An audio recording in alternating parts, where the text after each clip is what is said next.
एक बात याद रखिए योगी जी, परिवर्तन तो होना ही है, आज नहीं तो कल होगा। गद्दारों की आंखों में पर प्रायश्चित का जल होगा, गद्दारों की आंखों में पर प्रायश्चित का जल होगा। नमस्कार, आदाब, सत श्री अकाल, जय भीम, जोहार। मेरा नाम है नवीन कुमार। नफरत की जो उर्वर खेती नरेंद्र मोदी, योगी आदित्यनाथ और गिरिराज सिंह जैसे नेताओं ने की थी, उसका यही अंजाम होना था। अपने आप को महामंडलेश्वर कहने वाला गांधी नेहरू को गद्दार बोलते बोलते सूबे के मुख्यमंत्री को देश और हिंदू धर्म का गद्दार कहने लगा है। गद्दारों की आंखों में पर प्रायश्चित का जल होगा, गद्दारों की आंखों में पर प्रायश्चित का जल होगा। इस लफंगे को पहचान तो गए होंगे आप। भारत के संविधान, भारत के लोकतंत्र, भारतीय न्याय व्यवस्था और भारतीयता के विचार से नफरत करने वाला एक घिनौना आदमी जो भारत की संत संस्कृति पर एक बदनुमा धब्बा है। मैं गांधी को राष्ट्रपिता नहीं मानता और ना ही कभी मैं गांधी को राष्ट्रपिता मानूंगा। तू कौन है टपोरी? कुल एक गली का लफंगा, एक छिछोरा, एक बेहया। सुन भाई, तेरे मानने न मानने से इस देश को कोई फर्क नहीं पड़ता। तुम्हारी तरह के गिरहकटों को कोई पूछता तक नहीं। और हम जानते हैं कि यह लफंगा पुलिस की बेत से डरा हुआ है। हवा टाइट है इसकी, क्योंकि इसके पापों का घड़ा इतना लबालब भर चुका है कि अब पुलिस और प्रशासन के लिए उसके बहाव को नजरअंदाज करना मुश्किल हो गया है। तो कल के लिए आप मुझे क्षमा करिए, कल मैं किसी भी तरह से आत्मसमर्पण नहीं करूंगा, कल यही मंदिर में रहूंगा। सुन लिया आपने? इसके चेहरे पर 12 बजा हुआ है। इसको पता है कि राज्य के मुख्यमंत्री कोई गांधी नेहरू नहीं है कि कुछ भी बकलो चल जाएगा। योगी आदित्यनाथ को हिंदू धर्म का दुश्मन और गद्दार बोलकर लफंगेपन की दुकान यति नरसिम्हानंद गिरी बुरी तरह फंस चुका है। डर के मारे इसकी पतलून, माफ कीजिएगा धोती, गीली है कि गांधी से लेकर मुख्यमंत्री और कमिश्नर से लेकर संविधान तक के लिए टपोरी छाप भाषा का इस्तेमाल करने का क्या अंजाम हो सकता है। तो गांधी के बारे में मैंने कुछ बोल दिया। हमारे कमिश्नर जो हैं अजय मिश्रा जी, उनके बारे में जो मेरी भावनाएं थी वो मैंने बोल दी, और गांधी के बारे में भी मैंने कुछ बोला।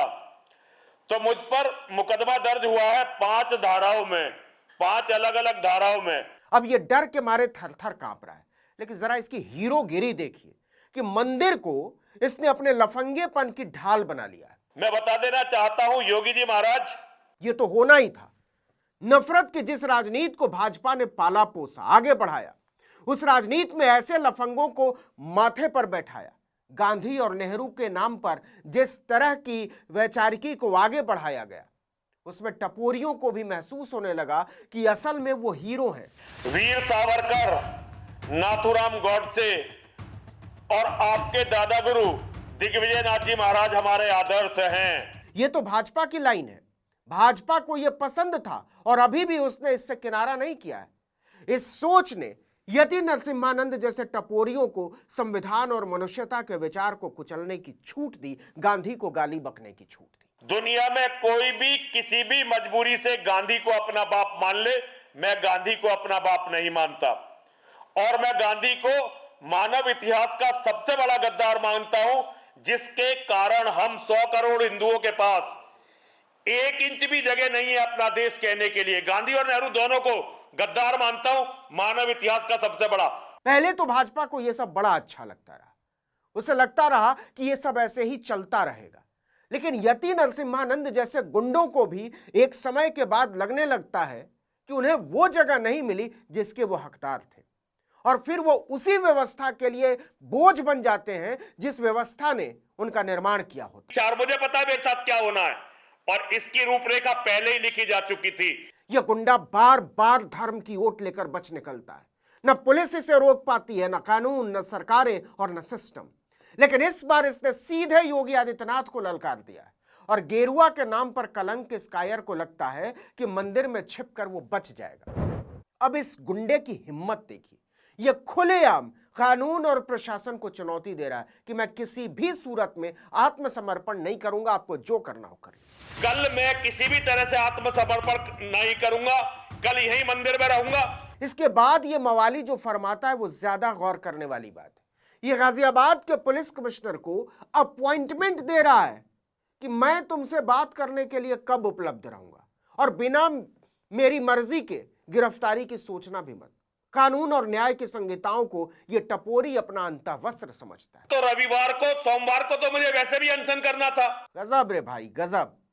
किसी मुसलमान ने ऐसी बात कर दी होती तो पुलिस मस्जिद और दरगाह से निकाल कर घसीटते हुए ले जाती, लेकिन एक लफंगा कमिश्नर को शनिवार इतवार सोमवार की अपनी मसरूफियतें गिना रहा है कि बहुत बिजी चल रहा हूं, अभी गिरफ्तार होने का टाइम नहीं है मेरे पास। मैं अपने साथियों को छोड़कर नहीं जा सकता, तो कल के लिए आप मुझे क्षमा करिए।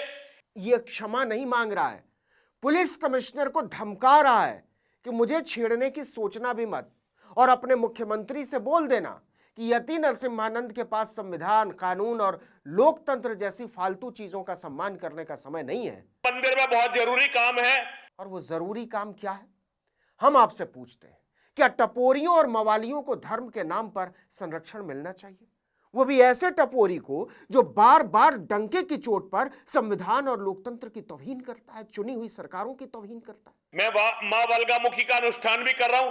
सोमवार को सुबह ही मैं कमिश्नर अजय मिश्रा जी, गाजियाबाद शहर इस व्यक्ति को हमेशा याद करेगा और इस बात को भी याद करेगा कि किस कदर राजनीतिक संरक्षण इस धर्मद्रोही को प्राप्त था। सुन लिया आपने? एक मवाली, एक टपोरी, एक गुंडा, सीधे सीधे एक चुनी हुई सरकार, संविधान की शक्ति से लैस एक मुख्यमंत्री और कानून की पूरी व्यवस्था को न केवल ललकार रहा है बल्कि उसे मसल रहा है। मैं अजय मिश्रा के ऑफिस में जाऊंगा, अकेला जाऊंगा। अकेले ही जाना पड़ता है महाराज। मवालियों का स्वागत सत्कार नहीं होता कमिश्नर के कार्यालय में, और अगर वहां हेकड़ी दिखाने की कोशिश भी करोगे तो पुलिस लगाएगी बेत। ना कोई शक्ति प्रदर्शन है और ना कोई दिखावा है। और आपकी शक्ति है क्या महाराज जी? आपकी गुंडागर्दी, आपकी गंदी जुबान, आपकी घिनौनी सोच, आपकी जाहिलियत, क्या है आपकी शक्ति? लेकिन इसके बाद देखिएगा और समझने की कोशिश कीजिएगा कि कैसे कानून से भागता हुआ यह लफंगा केवल टाइम पास कर रहा है, कि धर्म की आड़ लेकर यह फिर बच निकलेगा। केवल धर्म के लिए मर मिटने की इच्छा। और मुझे पता है मेरे साथ क्या होना है। मवालियों को पता होना ही चाहिए कि अगर वो कानून को अपने हाथ में लेता रहेगा, संविधान और मानवता को कलंकित करने की कोशिश करता रहेगा, तो उसके साथ क्या होगा।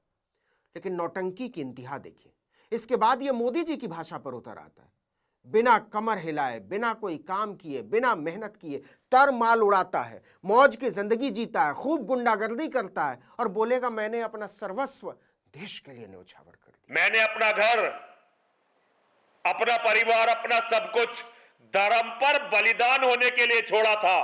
उफ, इस धूर्त को तो शांति का नोबेल पुरस्कार दे देना चाहिए, क्योंकि गांधी शांति पुरस्कार तो ये लेगा नहीं, नेहरू के नाम पर भी पुरस्कार नहीं लेगा, और अभी डासना मंदिर वालों ने पुरस्कार देना शुरू नहीं किया।